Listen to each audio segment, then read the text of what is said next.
Arī politiskās partijas Suverenitāte līdera mājās šobrīd notiek remontdarbi. Pats esmu celtnieks un pats arī saviem spēkiem būvēju lēnītēm, bet,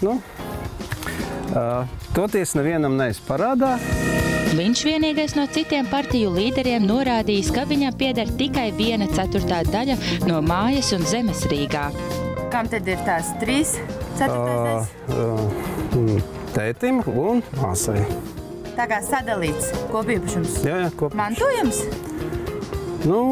Jā, tā varētu teikt, jā. Nu kā? Tētā. Tētā. Nav bail, ka sāksies kašķi? Nē, mums viss ir atrunāts, viss kārtībā.